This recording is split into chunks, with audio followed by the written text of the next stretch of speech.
Now at 9, from school bonds to mayoral races to funding for emergency services, we have your election results. Plus, Congress boosts travel safety for big events, and a number of new laws go into effect in Kansas. We break down the changes. The 4 states' most watched news starts now. Voters in some communities in Missouri and Kansas head to the polls today to weigh in on a variety of issues impacting schools, taxes, and local governments. This is KOAM News at 9 on Fox 14. I'm Tanya Bach. Now, some of those issues include school bonds, park improvements, tax questions, and funding for emergency services. And several communities are also choosing their local government leaders. Now, some of those numbers are not in yet, but some of them are. And we're going to start in Carthage, where there are 2 questions. The first asks to raise the current operating levy. It would be a 55-cent property tax increase to fund a salary increase for Carthage School District teachers. This question passes. The second question would extend the current tax to pay for a bond up to $25 million for building renovations, a new performing arts auditorium, and a tornado safety shelter. This question also passes. Now, East Newton Schools Proposition Safe Kids asked voters to extend the current tax levy to fund the construction of 2 storm shelter multi-purpose classrooms at the Granby and Triway campuses. This proposition is currently undecided. Now, the Jasper School District asked voters to pass a levy for learning question. It would increase the operating tax levy to help attract and retain quality teachers and staff. It is currently passing. And voters in the Sarcoxie School District decided $2.5 million school bond. Proposition Care would fund a number of projects, including safety improvements and athletic facility upgrades. This proposition is currently undecided as well. Now, in Seneca, voters are asked to extend the current tax levy to pay for a $9 million bond. This would fund improvements at the current school facilities, construct tornado safe rooms at the junior high, and build a new center for career exploration at the high school. In our lone Kansas school district, voters in Galena decide on a $7.5 million school bond to pay for campus upgrades, roof repairs, and an elevator replacement. Excuse me. This bond would not raise taxes, only extend the current operating levy. It passes by a wide margin. Switching gears, there are 2 candidates running for mayor in Carthage, Ed Hardesty and David Flanagan. Flanagan is the winner. The Carthage community has dealt with turmoil surrounding its city leadership over the past year. KOAM's Samantha Walker joins us live from the Carthage courthouse with more on that.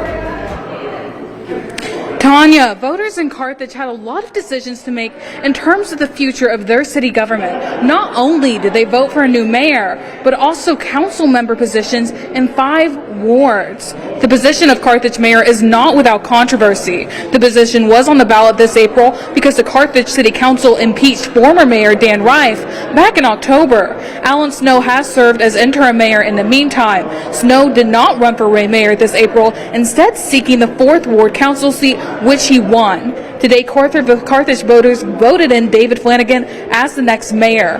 The next Carthage City Council meeting will be April 22nd at 6:30 p.m. Reporting live in Carthage, I'm Samantha Walker, KOAM News. And Samantha, thank you so much for that report. Well, in Goodman, Missouri, J.R. Fisher is running against Clay Sexton for mayor. And the same 2 candidates are also running for the position of South Ward Alderman. We will get you those results later on KOAM News at 10. There's quite the question as to how the outcome should be handled, and it could set a statewide precedent considering the Secretary of State's office isn't sure either. Well, Chief Meteorologist Doug Hetty is joining us now with a first look at weather.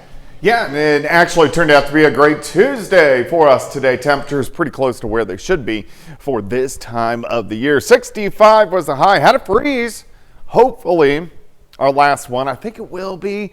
We may get some frost a little bit later on this week, but hopefully our last freeze. 67 is our average high, so right about where we should be. All right, so we stay mild next couple days. In fact, we warm up a little bit more. Have a weak little system. It's going to pass through late tomorrow night, into Thursday morning. Could give us a couple sprinkles, maybe a quick shower. The winds increase a little bit, nothing like what we had a couple weeks ago. And overall temperatures stay pretty warm over the next couple days. Upper 50s outside right now. We're not going to drop off too much more. I think most of us bottom out near 50 later on tonight. We're going to look at the rest of the week here in just a bit. All right, thanks, Doug. Neosho County Commissioners meet today to discuss a road and bridge sales tax that voters approved last August. Leaders say they do not have any concrete plans on which projects they will work on first, but do plan to discuss their options in more detail at a later date. Started in January of this year, January 1st, 2025, is when it starts accumulating. We are getting ready to open the funding account, so we have to get that lined out through our CIC process. The commission was scheduled to talk about its plans to work with the community's solar power systems. However, that is currently rescheduled until Tuesday. It was a celebration of transportation this morning at Forest Park Church in Carthage. The church honored the Transportation Department of Carthage Schools by serving bus drivers a full breakfast, including biscuits and gravy, sausage, and eggs. The event was inspired by one of the church's pastors who has a family history of bus drivers. It's very valuable. They are crucial to the Carthage schools. They're crucial to our community. They put their lives at risk every day on the roads. They're responsible for the safety of all the kids getting to school. The official National Bus Driver Appreciation Day will be later this month on April 22nd. Well, coming up, a decision from the highest court. The Supreme Court weighs in on President Trump's efforts to terminate thousands of federal workers. I'm Mark Meredith in Washington. We'll have the latest on the debate coming up. And later, scientists use genetic engineering to bring back the dire wolf. But first, more election results from Missouri.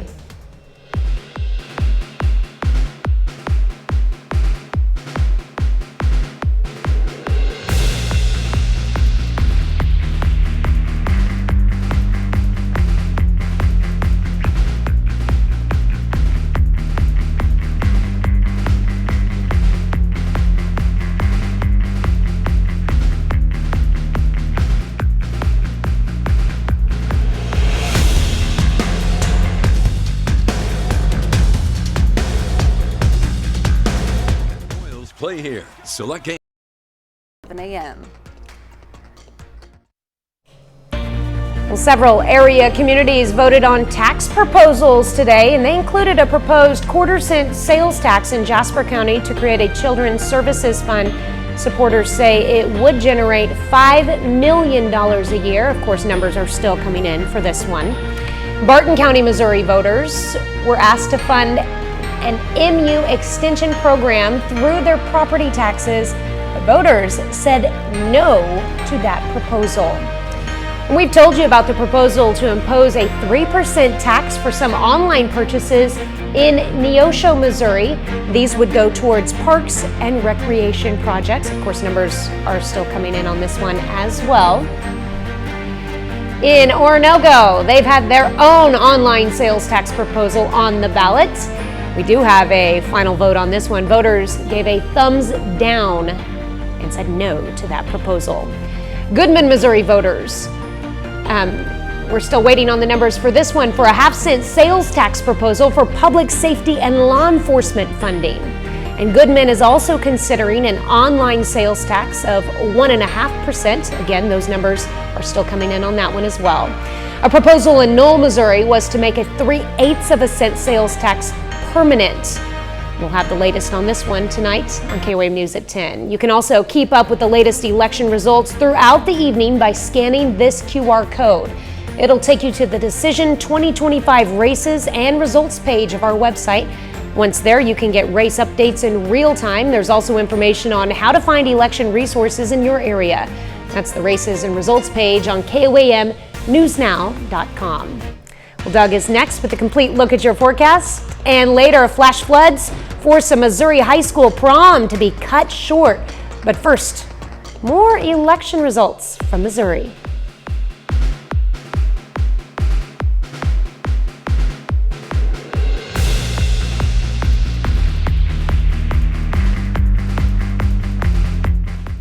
Cardinals baseball live this season on the KOAM family of networks. Well, it turned out to be a nice Tuesday for us today. Quite a bit of sunshine across the region. Temperatures great. Most of us mid-60s for highs, which is right about where we should be for this time of the year. Great shot of our Cornell Arts and Entertainment Complex tower cam. Of course, we are looking at downtown Joplin. Outside 54 in Fort Scott, 57 in Welch. Bella Vista, Northwest Arkansas, 57, 51 in Monette. We're not going to drop off too much more. Most of us will bottom out kind of, let's say 50, 51 later on tonight. 58, southerly winds 5 to 10, humidity is fairly low, sitting at about 37%. But the winds are going to get going just a bit more as we go into Wednesday. We're going to have gusts, south winds 25 to 30, maybe 35. In return, that kind of helps our temperature warm up a bit as we go into Wednesday and also on Thursday.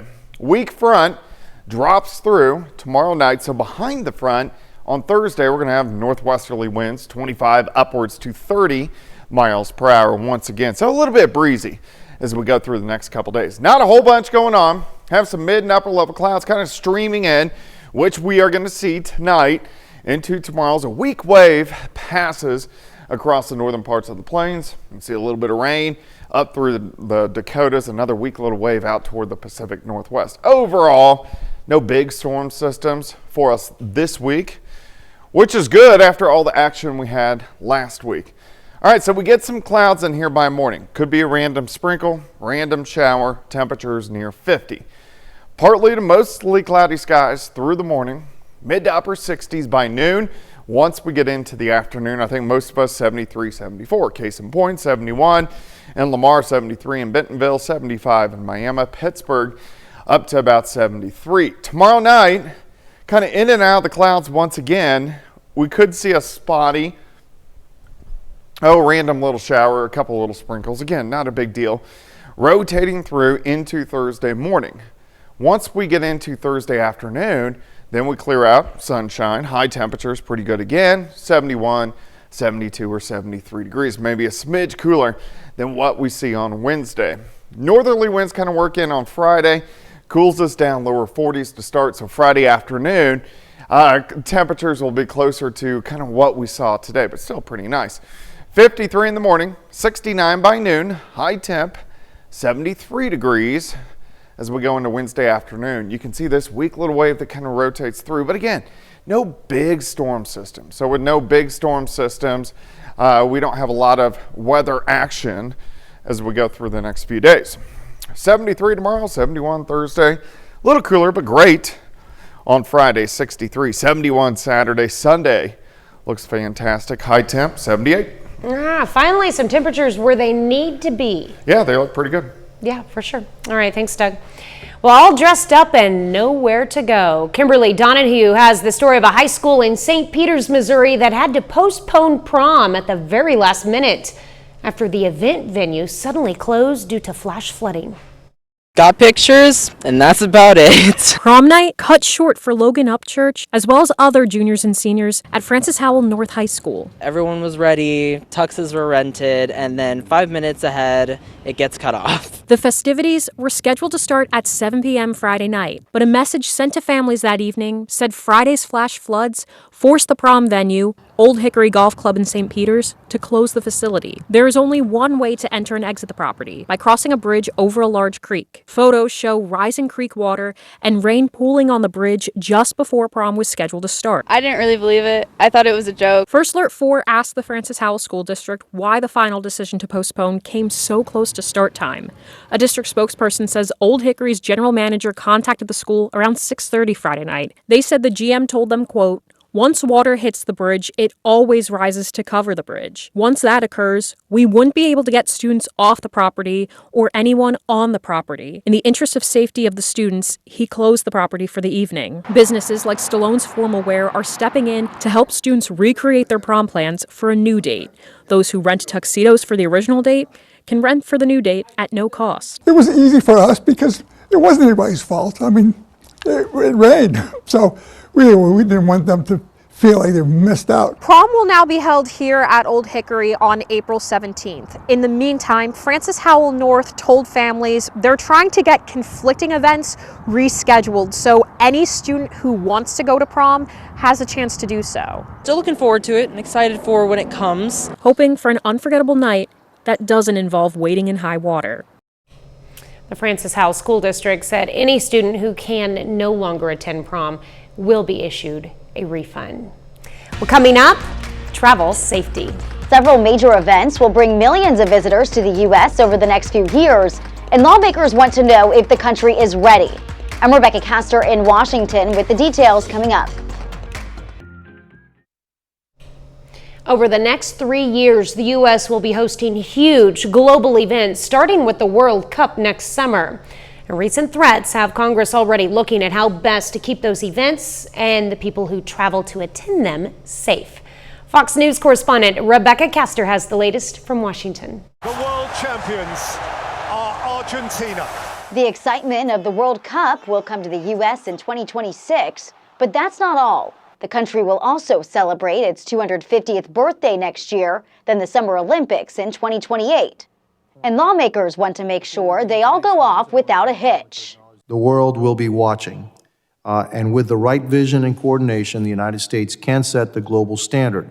Those events are expected to bring over 40 million international visitors to the U.S., but experts caution the country's travel infrastructure could struggle to handle the crowds. Without modernizing our travel infrastructure, we will not capture the full economic benefit of these events. On Capitol Hill Tuesday, the head of the U.S. Travel Association recommended the White House prioritize travel policy, enact visa processing reform, and revolutionize TSA screening and the customs process. Turned out through a stroke of luck, or whatever you might call it, that I'm going to be president during the World Cup and the Olympics. President Trump may be excited to preside over these events, but Democrats fear his immigration crackdown could have unintended consequences. People visiting the United States can no longer be confident that they will be treated fairly by our government. Canada and several European countries are currently warning their citizens to follow the letter of the law or risk detention when visiting the U.S., and are urging caution. In Washington, Rebecca Castor, Fox News. Well, coming up, Pittsburgh State hosts the 55th Math Relays with 850 plus students from the 4 states in attendance. Today, Pittsburgh State University hosted its 55th annual Math Relays, bringing together more than 850 high school students from 52 schools across Kansas, Oklahoma, and Missouri. The event featured intense, timed relay math tests where teams of 4 competed, each taking a leg of every challenge. Educators highlight the event as a valuable opportunity for students to tackle complex problems without utilizing modern technologies. It's just a really fun competition and exercise to practice our math skills in kind of a non-school environment and a bit outside of school, so it's also a bit competitive in the fact, so it's pretty fun doing that. It's difficult, but just with the technology alone that the students have accessible to make sure that they're really applying themselves and learning it and just not reaching out to those AI and Google, things like that, and finding out, well, here's the answer and here's how you work the problem, rather want them to be able to better apply themselves and learn it. Most students we spoke to wanted to study a math-related subject after high school, like in the medical or science field. Others did it just for fun. 30 more minutes of news, weather, and sports is coming your way. Tariff tensions escalate as the White House prepares to slap China with over 100% in new tariffs, what it could mean for global markets. And federal workers rally after mass firings, and a Supreme Court decision keeps the layoffs in motion.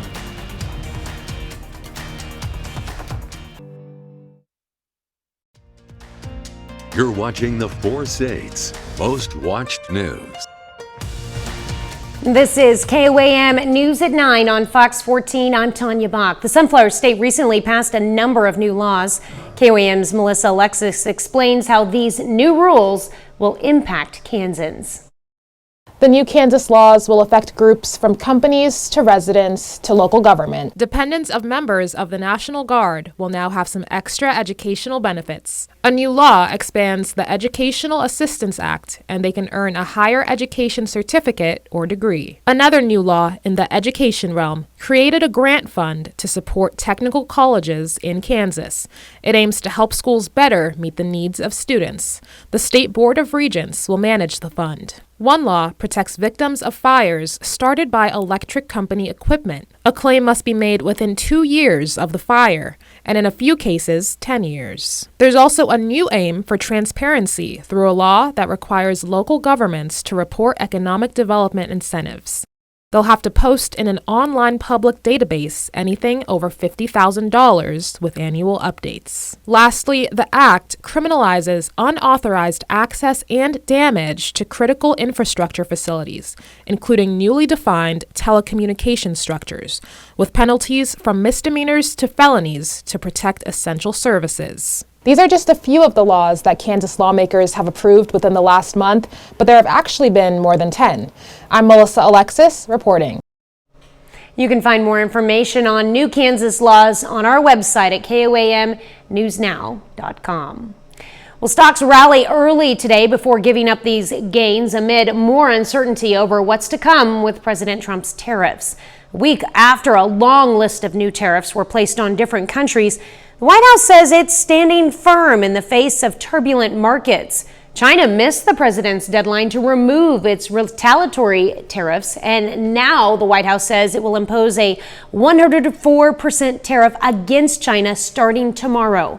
The Trump administration says about 50 different countries have been in contact, but China says it is willing to, quote, fight to the end. Another judicial victory for the Trump administration. The Supreme Court is allowing the firing of tens of thousands of probationary federal employees to move forward. This temporary ruling means employees in 6 federal agencies will remain on paid administrative leave. This decision comes as lawmakers hold a hearing to determine how much workspace the federal government actually needs, especially in the wake of layoffs. Mark Meredith reports from Washington. Reinstate! Workers! Reinstate! Workers! Federal workers fired by the Trump administration and Elon Musk's Doge effort rallied outside the Office of Personnel Management, demanding their jobs back. The fight we are in today is about stopping an attempt at an autocratic power grab. But the Supreme Court once again sided with the White House, allowing it to move forward with the dismissal of tens of thousands of federal employees who were on probationary status. A federal judge had recently blocked their terminations, but the High Court's ruling unblocked them as the case over executive authority continues. This administration is taking historic action on reducing the size of the government and with it a significant reduction in the useless office space that is claimed to be essential for the government to operate. The ruling comes amid a bitter debate among House lawmakers about how much space the federal workforce actually needs amid these mass layoffs. Republicans allege billions of dollars in taxpayer money is wasted on unused and underutilized buildings. The federal government has held on to too much space and has been too slow in shedding underused properties.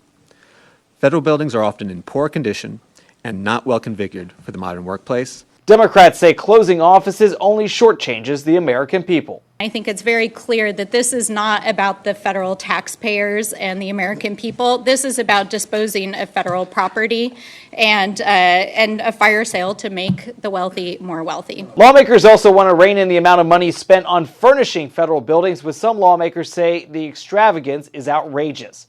In Washington, Mark Meredith, Fox News.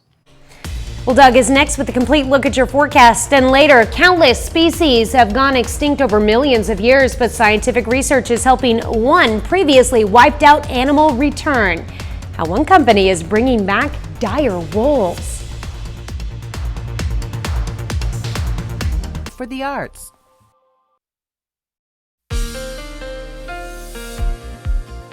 Well, of course, a nice Tuesday for us today. Temperatures pretty good into the mid-60s, and it looks like we're going to see our temperatures warming up a little bit more as we go into the daytime hours tomorrow. Looks great. Cornell Arts and Entertainment Complex Tower Cam. We're looking at downtown Joplin off toward the north and to the east. Temps right now mainly mid to upper 50s to near 60. We should only drop back near 50 later on tonight as our southerly winds are going to start to kick in. You can already see them, south winds 5 to 10 across the region. It looks like with that, our temperatures will warm up a little bit more tomorrow. Look at our southerly winds, 25 to 30, upwards to about 35 miles per hour. Now, we get a weak cold front tomorrow night, so this is going to shift our winds around out of the north, 25 to 30 miles per hour, and this may cool us down just a hair on Thursday. But bottom line here is it gets a little windy over the next couple days. Have some clouds kind of skirting through. These are going to pick up a little bit for us tonight as we have a weak wave that pushes through. Now, across the northern parts of the Rockies, you can see a little bit of rain. We don't really have much in the way of rain chances. Most of it will stay just to our north and to our east. Let's go through time. By morning, we have some clouds pushing through. Temps, not bad. We were below freezing this morning, only down to about 50 by the morning hours. A lot of mid, a lot of upper level clouds. Could get a random sprinkle. Should be into the upper 60s by noon. And then most of us 73, 74. So a pretty good warm up as we go into Wednesday afternoon. Wednesday night, clouds kind of back in. Again, here's about midnight. Random sprinkle, random shower working into Thursday morning. Clouds work out of here Thursday. By the afternoon, we get sunshine, high temps of about 71, 72 degrees. So really, next couple days are shaping up nice. All right, 53 in the morning, 69 by noon. High temp, 73 on your Wednesday. Let's go down the road. Let's see what's going to happen. Well, first off, you can see our weak system kind of pushing through the Great Lakes that we are dealing with over the next couple days. We have this northwest flow. So what that does is it keeps air coming out of Canada. So our temperature is pretty close to where we should be for this time of the year. Cool air shifts east over the weekend. We warm up. We have a storm system across the northern parts of the plains. It doesn't really affect us. So you can see no big systems over the next several days. Finally, by the mid and latter half of next week, we start to get a couple stronger storm systems that will push into the central plains. These guys will be the ones that will give us better chances to get some showers and thunderstorms, maybe a severe threat returning, but still at least a week away. 73 on your Wednesday, 71 on Thursday, 63 on Friday, back into the 70s, 78 actually on Sunday. So after highs in the 40s this past weekend, I know you were sick, so you don't even really remember. But I remember. It's probably why I was sick. And then now we're going to get highs into the 70s. Yeah, it'll be so much nicer to have these warmer temperatures and not have to rely on our heater all weekend. No kidding. For sure. All right, thanks, Doug. Well, don't forget, you can be the first to know about the day's weather with the KOAM Skywatch weather app. Get severe weather updates sent straight to your phone free of charge. It's available in the Apple App Store and the Google Play Store. The KOAM Skywatch weather app. Well, a police officer in Barling, Arkansas didn't hesitate to shed his duty gear and brave the fast-moving waters of the Arkansas River when a driver needed rescuing after their car entered the water. Authorities say Officer Cody Douglas of the Barling Police responded to the 911 call from an individual who said they had driven their car into the river. After seeing the driver struggling to stay afloat, Douglas entered the river. Emergency crews responded to back up Douglas. Authorities took the driver to a local hospital for treatment. Wow. Well, coming up in sports, the Oklahoma City Thunder played their final home game of the regular season. Plus, Pitt State softball tries to win its 10th game in a row. John Dales has those stories and more up next. The Royals, Wednesday on Fox.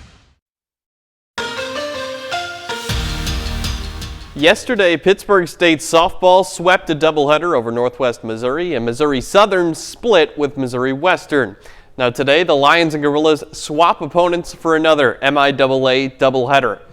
Kiki Pickens starts at pitcher for Southern a day after throwing a complete game shutout, and she starts red hot once again. The right-hander gets a couple of strikeouts in the top of the third. That keeps us at a scoreless tie. We go ahead to the bottom of the fourth now, still no score. Katie Gray smashes one over the left fielder's head. That one hops the wall, and she's got herself a stand-up double. After Gray advances to third, Katie Dickey then hits one deep to the warning track in center.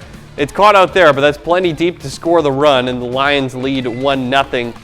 Back to Pickens in the circle. We're in the 6th inning now. She gets her 7th and then 8th strikeouts of the day. Pickens goes 6 2/3, once again without allowing a single run, and the Lions win the first game 1-0 over Northwest. Same as yesterday, after the Lions win that first game, they lose the second. Final score in this one, 8-4. Even in a losing effort, great game from Southern center fielder Kylie Jacks. She goes 3 for 4 at the plate, steals 3 bases, and scores 2 runs. In Pittsburgh, the 23rd-ranked Gorillas also win their first game by shutout. Ava Laurent allows just 2 hits while pitching a complete game. Courtney Story and Emily Aids both get RBI, and the Gorillas win their 9th in a row. Now to the second contest between the Griffins and the Gorillas. Pittsburgh State trying to extend its winning streak to double digits.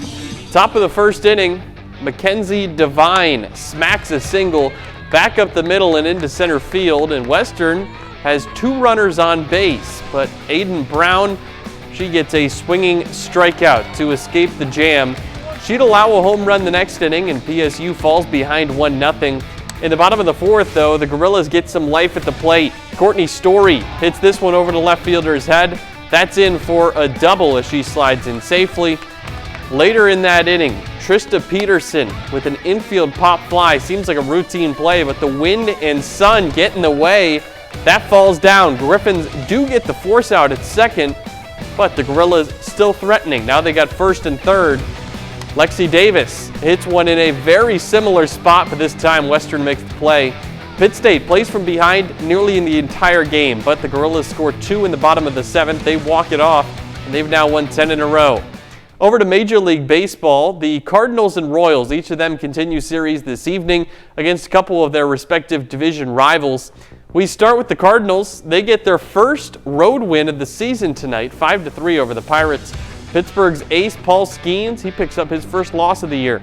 The Royals win tonight as well, 2-1 over the Twins. Vinny Pasquantino comes through with an RBI ground out in the bottom of the 8th inning. That scores the go-ahead run. And in pro basketball, it's the final week of the NBA regular season. The Thunder, they're hoping to end on a high note prior to beginning their playoff run. And tonight, OKC handles the Lakers 136-120. Just business as usual for the NBA's leading scorer, that's Shai Gilgeous-Alexander. He leads the way with 42 points. The Thunder, they have 3 regular season games left. All of them are on the road before the playoffs begin next week. And that's what a lot of Thunder fans are excited for. They've been the best team in the NBA in the regular season, and then you get the playoffs starting a week from tonight. And they're just a hop, skip, and a jump away from us here. Yeah. All right, thanks, John. We're back with more news after this. Dire wolves were animals that last roamed the earth roughly 13,000 years ago. If they sound familiar, the extinct creatures were popularized on the series Game of Thrones. But now scientific developments are helping revive these ancient specimens so they can walk the planet once again. Gary Baumgarten explains how it's possible. Many species have gone extinct over millions of years, but science is helping one previously wiped out animal return. Sort of. Dire wolves once roamed the earth more than 10,000 years ago, but now scientists at Colossal Biosciences, a biotech company aiming to rebuild the DNA of ancient creatures, say they've done just that, all with the help from modern-day gray wolves. A gray wolf is the closest living relative of a dire wolf. They're genetically really similar, 99.5% similar. Only dire wolves are larger, more muscular, and have these light-colored coats and other things that we can see from the fossils. Scientists targeted specific DNA variants they believed were responsible for dire wolf traits. And then we edited gray wolf cells to contain those dire wolf DNA variants. And then we cloned those cells and created our dire wolves. Researchers say the process is similar to IVF, where you take hormones and it makes a lot of egg cells ripen at the same time, and then you take them and then you fertilize them in a dish in a lab. But we're not fertilizing them. Instead, we're taking those ripe egg cells and we're taking out the genetic material that would have come from mom, and we're putting in a whole cell that has mom's and dad's genetic material. That's our edited cell. The breakthroughs have led to 3 genetically engineered wolves that resemble dire wolves. Or at least what we think dire wolves might have looked like. Teams say the pups, now just a few months old, are healthy and doing well. Gary Baumgarten, Fox News. Up next, a record-breaking video game movie, a new Wes Anderson film, and Tom Cruise hanging off a plane. Hollywood's biggest previews are coming up in Hollywood Nation.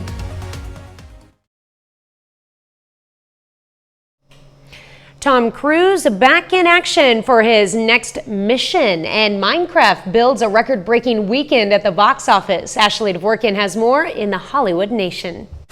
You're a superhero now. A peek at Peacemaker, Cruise's next mission, and Minecraft's box office are in today's Hollywood Nation. Anything you can dream about here, you can make. The game-to-screen adventure, a Minecraft movie starring Jack Black and Jason Momoa, earned $157 million domestically and topped $300 million globally.